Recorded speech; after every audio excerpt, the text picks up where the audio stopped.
leader said that both of his compasses on board his aircraft were inoperable. Assalamualaikum warahmatullahi wabarakatuh.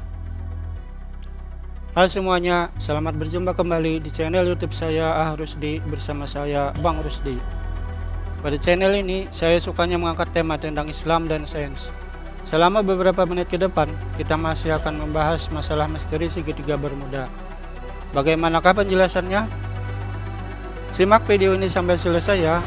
Tapi jangan lupa bagi yang belum subscribe agar mengklik subscribe, like dan komen agar kami bisa terus berbagi ilmu pengetahuan dan info menarik bagi Anda semua. Kisah tentang segitiga Bermuda sudah ada sejak 56 tahun yang lalu, tepatnya tahun 1964. Nama ini pertama kali digunakan oleh penulis dari Amerika, Vincent Gaddis, di majalah Argosy untuk menggambarkan sebuah kawasan di Laut Atlantik di lepas pantai Florida yang berbentuk segitiga. Area ini juga sering disebut sebagai segitiga setan dan sering dibahas dalam ribuan film, buku, dan dokumenter sepanjang beberapa dekade. Lalu apa yang menarik perhatian dari segitiga Bermuda? Misteri lama belum terpecahkan. Ketertarikan akan segitiga Bermuda bermula dari serangkaian kejadian menghilangnya kapal laut dan pesawat yang tidak dapat dijelaskan. Tahun 1945, sebanyak 5 pesawat Angkatan Laut Amerika Serikat dan 14 orang dilaporkan hilang di area tersebut saat sedang melakukan latihan rutin. Saat itu sempat terdengar suara kapten pesawat, Letnan Charles Taylor, di radio mengatakan, "Kami memasuki air putih. Ada yang tidak beres. Kami tidak tahu lokasi kami di mana. Airnya hijau, bukan putih." Angkatan Laut Amerika Serikat melakukan investigasi dan akhirnya melaporkan insiden tersebut. Penyebabnya tidak diketahui.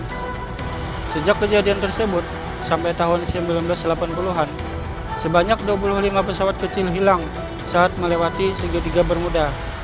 Mereka tidak pernah terlihat lagi dan tidak ada puing yang pernah ditemukan. Alhasil, cerita ini menarik perhatian publik. Beberapa orang memberikan berbagai penjelasan berlebihan bahwa ada kekuatan paranormal atau supranatural. Ada juga yang mengaitkan alien atau makhluk gaib yang tinggal di kota bawah laut yang hilang Atlantis dengan kejadian tersebut. Fakta bahwa hasil laporan resmi menyebutkan penyebab yang tidak diketahui semakin menambah ketertarikan. Berpikir kritis berdasarkan berbagai penjelasan di atas, kita harus bertanya diri sendiri.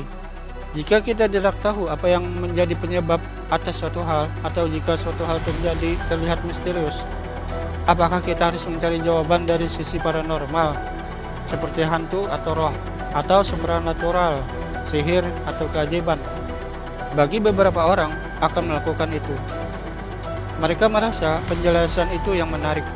Inilah yang terjadi selama beberapa dekade pada insiden di segitiga Bermuda. Akan tetapi, ketika kita mencoba mempelajari tentang peristiwa ini dan tidak langsung mengambil kesimpulan, penyebabnya terlihat lebih sederhana. Kita ambil contoh hilangnya Charles Taylor dan 5 pesawat yang kemudian diselidiki oleh Angkatan Laut Amerika Serikat.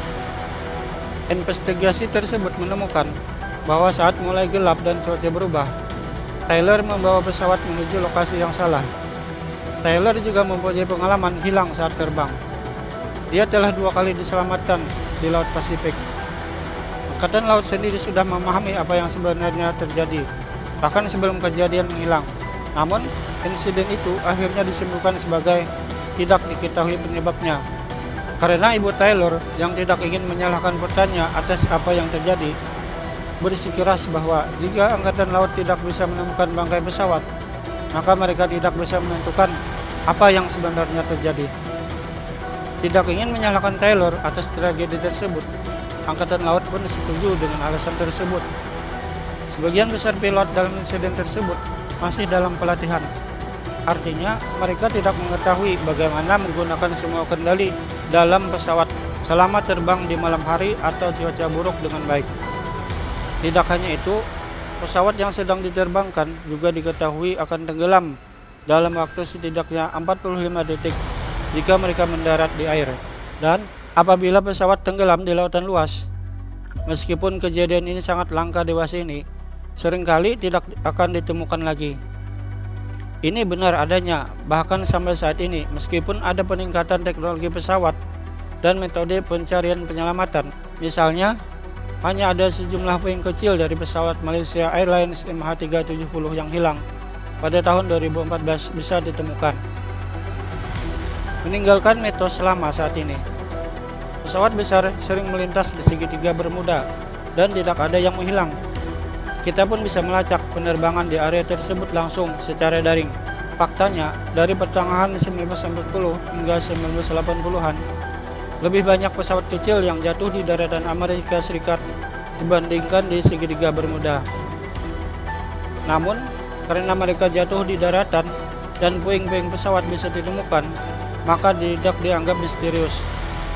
Lebih lanjut, jumlah kapal dan pesawat yang dilaporkan hilang di kawasan segitiga Bermuda tidak jauh lebih besar dibandingkan di area laut lain. Terkadang, ketika sebuah peristiwa sulit dijelaskan, kita akan lebih tergoda untuk mengatakan disebabkan oleh aktivitas paranormal atau supranatural. Tapi, jika 1000 pesawat terbang melalui segitiga Bermuda dan kita bisa menjelaskan apa yang terjadi pada 990 pesawat, apakah 10 yang lain harus kita sebut sebagai kasus supranatural? Tidak. Hal yang dapat kita katakan adalah kita tidak mengetahui secara pasti apa yang terjadi dan kita harus mencoba untuk mempelajarinya lebih lanjut. Kadang, ketika kita belajar lebih lagi, misteri tersebut akan terungkap. Nah, pemirsa, misteri segitiga Bermuda sampai saat bahkan ketika teknologi telah maju ini tetap merupakan misteri. Walaupun sebagian orang mencoba menjelaskannya secara logika, dan sebagian lagi secara supranatural dan berkaitan dengan misteri UFO. Manakah yang benar dari semua penjelasan tersebut? Hanya Allah yang Maha Tahu. Wallahu a'lam.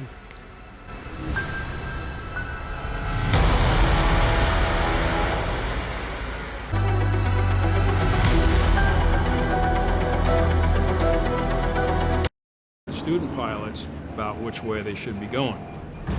All 5 planes experienced equipment malfunctions. And then